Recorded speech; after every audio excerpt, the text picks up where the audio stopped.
Hi hello friends, എല്ലാ കൂട്ടുകാർക്കും ചെമ്പനീർ പൂവിൻ്റെ പുതിയൊരു റിവ്യൂയിലേക്ക് സ്വാഗതം. അങ്ങനെ നമ്മുടെ സച്ചിയും രേവതിയും കൂടിയിട്ട് ഗോൾഡ് പണയം വിൽക്കാൻ വേണ്ടിയിട്ട് ജ്വല്ലറിയിലേക്ക് പോവുകയാണ്. അങ്ങനെ അവിടെ എത്തുമ്പോഴായിരിക്കും ജ്വല്ലറിക്കാർ ഇവരെ കള്ളന്മാരായി ചിത്രീകരിക്കുക, അവരെ അവിടെ വെച്ചിട്ട് ആക്ഷേപിക്കുകയും ചെയ്യുന്നുണ്ട്.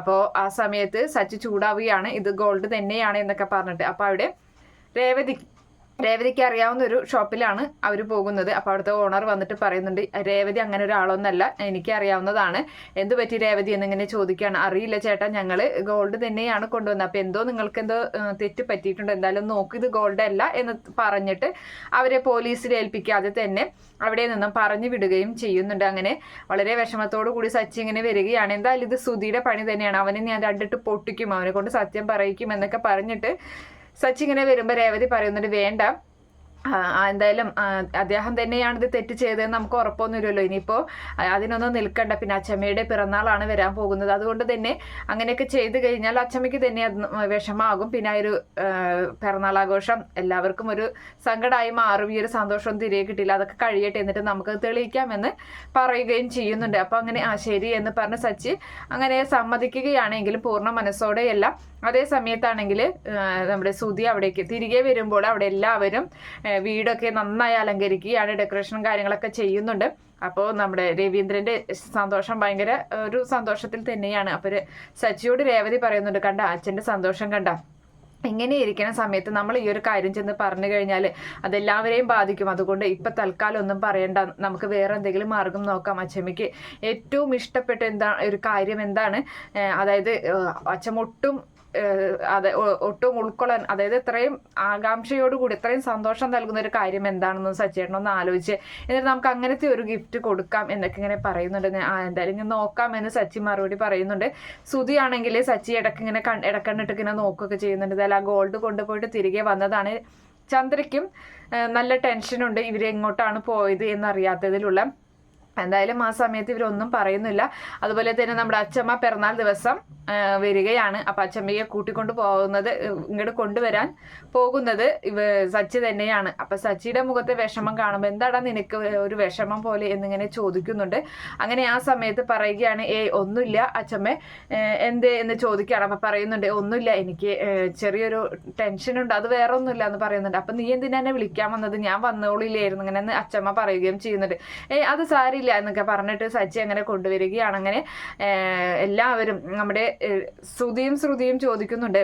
ശ്രുതിയാണ് ചോദിക്കുന്നത്, നമുക്ക് അച്ചമ്മയ്ക്ക് എന്തെങ്കിലും ഗിഫ്റ്റ് കൊടുക്കണ്ടേ, എന്തെങ്കിലും ഗോൾഡ് കൊടുത്താലോ, ഒരു റിങ് വാങ്ങിക്കൊടുത്താലോ എന്ന് ചോദിക്കുകയാണ്. അപ്പം പറയുന്നുണ്ട്, പിന്നെ റിങ്, അവർക്ക് റിങ്ങൊന്നും വാങ്ങിക്കൊടുക്കണ്ട, പിന്നെ അവർ എന്നെ അത്ര സ്നേഹിച്ചിട്ടൊന്നുമില്ല, ആ സച്ചിയൊക്കെയാണ് കൂടുതൽ സ്നേഹിച്ചിട്ടുള്ളത്, എന്നെ ഒട്ടും അച്ചമ്മയ്ക്ക് ഇഷ്ടമല്ലായിരുന്നു, പിന്നെ എന്തിനാ എന്നൊക്കെ ചോദിക്കുന്നുണ്ട്. അപ്പൊ ശ്രുതി പറയണ, എത്രയാളും നിങ്ങൾ അച്ചമ്മയല്ലേ, നമുക്ക് കൊടുക്കാമെന്ന് പറയണേ. അതിൻ്റെ ഒന്നും ആവശ്യമില്ല, നമുക്ക് വേണമെങ്കിൽ ഒരു സാരി ഇങ്ങനെ വാങ്ങിക്കൊടുക്കാമെന്ന് പറയുന്നുണ്ട്. ഒരു സാരിയോ എന്ന് ചോദിക്കുകയാണ് ശ്രുതി. അതൊക്കെ മതി എന്ന് പറയുന്നുണ്ട് ശ്രുതി. അങ്ങനെ അവര് സാരി വാങ്ങിക്കുന്നുണ്ട്. അതുപോലെ തന്നെ നമ്മുടെ ശ്രീകാന്ത് ആയാലും വർഷയായാലും നല്ല സ്വർണ്ണക്ക് ഒരു മൊബൈൽ ഫോണാണ് അവർ വാങ്ങിക്കാൻ ഉദ്ദേശിക്കുന്നത്. അവർ പറയുന്നുണ്ട്, അച്ചമ്മയ്ക്ക് ഇങ്ങനെ സമയം കിട്ടുമ്പോൾ അതിലൊക്കെ ഇങ്ങനെ നോക്കി ഇങ്ങനെ കാണുകയൊക്കെ ചെയ്യാലോ. അപ്പോൾ ശ്രീകാന്ത് പറയുന്നുണ്ട്, അതിന് അച്ചമ്മയ്ക്ക് അതിനെപ്പറ്റി ഒന്നും അറിയില്ലടി എന്ന് പറയുമ്പോൾ ഞാൻ പഠിപ്പിച്ചു കൊടുക്കാം അച്ചമ്മയെ എന്ന് പറഞ്ഞിട്ട് അങ്ങനെ അവർ തീരുമാനിക്കുന്ന ഒരു മൊബൈൽ വാങ്ങിക്കൊടുക്കാനാണ്. അങ്ങനെ ഓരോരുത്തർക്ക് കഴിവുള്ള രീതിയിൽ എല്ലാവരും ഗിഫ്റ്റൊക്കെ വാങ്ങിക്കുന്നുണ്ട്. ആ സമയത്ത് സച്ചിക്കും രേവതിക്കും ഒന്നും വാങ്ങിക്കാൻ പറ്റാത്തൊരവസ്ഥയിലാണ് നിൽക്കുന്നത്. അങ്ങനെ പിറന്നാൾ ദിവസം എല്ലാവരും ഓരോരുത്തരായി അച്ചമ്മയെ ഇങ്ങനെ പിറന്നാൾ വിഷ് ചെയ്യുകയും അതുപോലെ തന്നെ അവരുടെ കയ്യിലുള്ള സച്ചി ഒഴുകിയിട്ട് ശ്രുതിയും സാരി കൊണ്ടു കൊടുക്കുന്നുണ്ട്. അതുപോലെ തന്നെ വർഷയും ശ്രീകാന്തും കൂടി മൊബൈൽ കൊണ്ടു കൊടുക്കുകയാണ്. അപ്പോൾ ആ സമയത്ത് എവിടെ എൻ്റെ പേരക്കുട്ടി എവിടെ, എനിക്ക് അവൻ എന്ത് സമ്മാനം തരുന്നത് എന്ന് ചോദിക്കുന്നുണ്ട്. അങ്ങനെ ആ സമയത്ത് സച്ചി അവിടേക്ക് സർപ്രൈസായി കൊണ്ടുവരുന്നത് വേറെ ഒന്നുമല്ല, ഈ അച്ചമ്മയുടെ പഴയ കാലത്ത് കൂട്ടുകാരികളായിട്ടുള്ള 1-2 പേര്, അവരെ കുറേ കാലമായിട്ട് അവരെ കാണാറില്ല അച്ചമ്മ. അപ്പം അങ്ങനെ 2 കൂട്ടുകാരികളെയാണ് അവിടേക്ക് കൊണ്ടുവരുന്നത്. അച്ചമ്മയ്ക്ക് ഒരുപാട് സന്തോഷമാകുന്നുണ്ട്. അച്ചമ്മ ചോദിക്കുകയാണ്, എടാ സച്ചി, ഇതെനിക്ക് ഒട്ടും വിശ്വസിക്കാൻ പറ്റുന്നില്ല, ഇത് നിനക്ക് എങ്ങനെ ഇവരെ എവിടെ താമസിക്കുന്നത്, എങ്ങനെ ഇവരെ അഡ്രസ്സും കാര്യങ്ങളൊക്കെ കിട്ടി എന്നൊക്കെ ചോദിക്കുമ്പോൾ അതൊക്കെ എനിക്ക് കിട്ടിയായിരുന്നു. എന്തായാലും അച്ചമ്മയ്ക്ക് ഇവർ ഒരുപാട് മിസ് ചെയ്യുന്നുണ്ടായില്ല. അച്ചമ്മ ഇടയ്ക്കിടയ്ക്ക് പറയുമായിരുന്നില്ല ഈ കൂട്ടുകാരികളെ പറ്റി. അതുകൊണ്ട് അച്ചമ്മയ്ക്ക് എൻ്റെ വകയുള്ള സമ്മാനമാണ് ഇത് എന്ന് പറഞ്ഞിട്ട് ആ കൂട്ടുകാരികളെ കൊണ്ട് കൊടുക്കുക. ആ സമയത്ത് പിറന്നാളിൻ്റെ അന്ന് അവരെ കൊണ്ട് അവിടേക്ക് വിളിച്ചു വരുത്തുകയാണ്. അങ്ങനെ അവർ അച്ഛമ്മയ്ക്ക് എല്ലാ ഗിഫ്റ്റിനേക്കാളും സന്തോഷം നൽകുന്നത് ഈ ഒരു ഗിഫ്റ്റ് തന്നെയാണ്. അച്ഛമ്മ അത് എല്ലാവരോടും മുന്നിൽ വെച്ച് തുറന്നു പറയുകയും ചെയ്യുന്നുണ്ട്.